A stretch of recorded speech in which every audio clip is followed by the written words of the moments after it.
Open your book to page 445.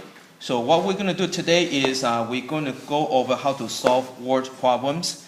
And so I'm going to give assignment first, and then after that we're going to go over examples, and then you can do the problems after that. Again, we're going to break into small segments. So today's assignment would be,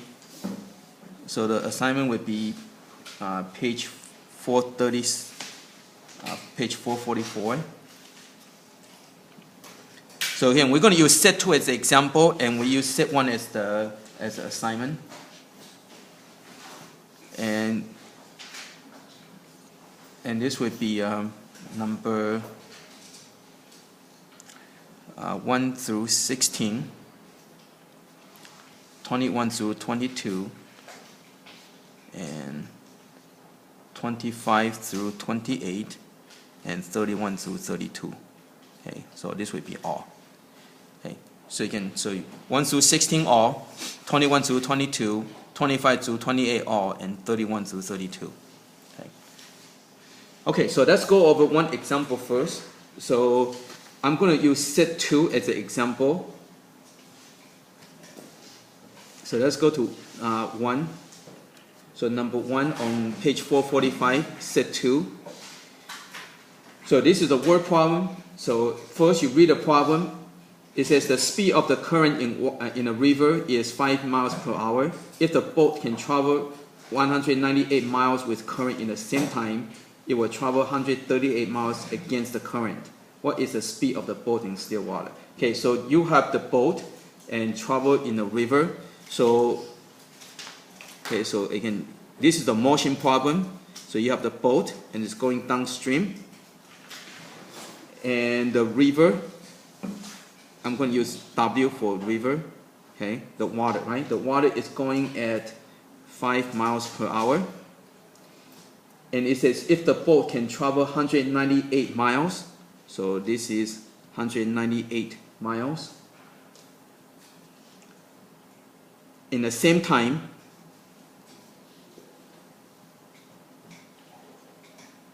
as when it's going up river. So here's a boat. So this is going up. But again, when you're going upriver, the water is still going down the same direction, right? The water does not change direction. It's always going downstream. And at the same time, and it can travel 138 miles. So this is at the same time, it didn't quite make it. So it didn't quite make it. So again, you have to read, and so this one is only 138 miles. Okay. So this is the motion problem. So you want to make a table for the motion problem. It helps you to organize your information.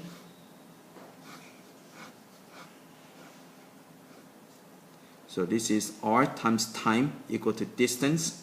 And this is downstream, and this is upstream. Okay. So when it's going down, you have the speed of the boat plus the water. In this case, they give you, so it's 5. Okay. The time you don't know, it doesn't tell you. Okay. So you just leave it alone.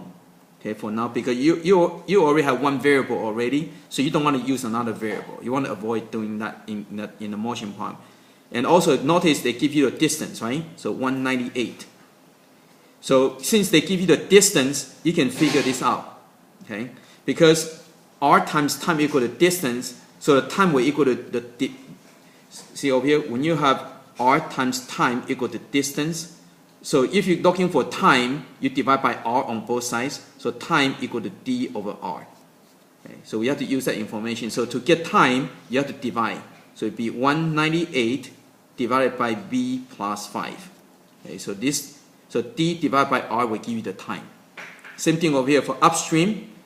Okay, when you're going up, the speed will be the speed of the boat minus the water. The water is going to push it back. Okay, and again, time you don't know yet. Now it's the same time, but don't use that information yet. You're going to use that final information to write your equation. Because the distance is given, so it's 138. So since the distance is given, you can go backward to get time. So 138 divided by b minus 5.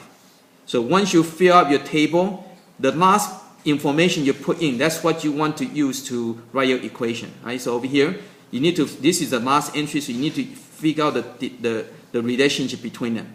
So what's the relationship between the time going down and time going up? Well, it tells you over here, right? Same time, right?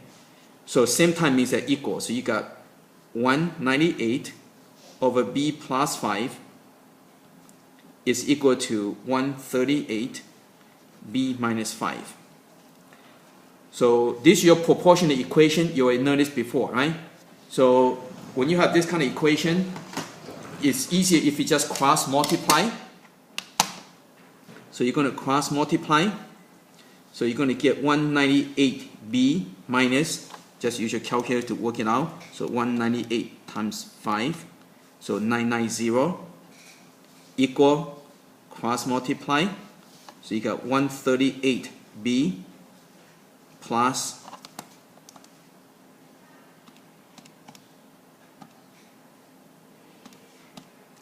okay, so times by 5, it gives you 690. Okay, so now you have to solve. So move the variable to one side. Again, all these techniques you know from before. So you got to put them all together. So this cancels out. And then plus 990, plus 990. So you can get rid of that. So you got 60b equal to, and you have to add this together. And then you divide by 60, divide by 60. So speed of the boat is equal to